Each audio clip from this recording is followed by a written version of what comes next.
पुण्यामध्ये मनसेच्या शाखा अध्यक्षांची बैठक होती। मात्र या बैठकीत राज ठाकरे कार्यकर्त्यांवर चांगले संतापलेत।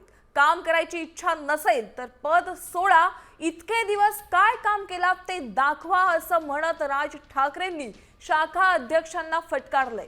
तर मतदार याद्या पूर्ण का केल्या नाही तसा सवाल विचारत त्यांनी ज्यांनी काम केलं नाही त्यांना काढून टाका असे आदेशही राज ठाकरेंनी दिलेत।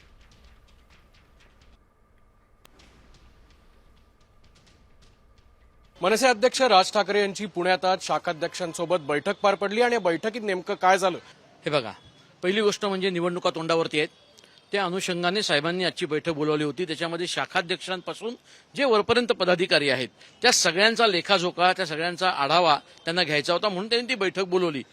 नाराजी किंवा ते संतापले वगैरे हे जे आहे हा विषय नाहीये, कारण का त्यांनी आढावा बैठकीमध्ये त्यांच्या पद्धतीने त्यांनी प्रश्न विचारले। शाखाध्यक्षांनी काय केलंय, बीएलए कोणी नेमलेत, कोणी नाही नेमलेत, नेमलेत त्यांनी काय करायला पाहिजे, नाही नेमलेत त्यांनी काय करायला पाहिजे, नाही नेमलेत त्यांच्यावरती त्यांनी नक्कीच नाराजी दाखवली। ज्या मतदार याद्यांमध्ये जी लोक राहतच नाहीत त्यांना शोधून काढायला लावलेले आहे, असे बरेचसे विषय सांगितलेले आहेत। आता आमच्याकडे प्रत्येक मतदारसंघामध्ये 250, 300, 400 असे गटाध्यक्ष आहेत। गटाध्यक्षांच्या बरोबर आम्हाला बीएलए पण आम्हाला साहेबांनी सांगितलेत करायला।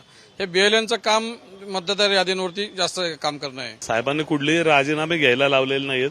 साहेबांनी ज्या शाखाध्यक्षांनी बीएलए दिले नाही त्यांच्याशी माननीय राजसाहेबांनी बोलले। राजसाहेबांनी त्यांना पुढच्या 3 दिवसामध्ये त्या बीएलए देण्यासाठी सांगितलेले आहेत। कॅमेरामन सुमित भोसलेसह अक्षय बडवे, साम टीव्ही न्यूज, पुणे।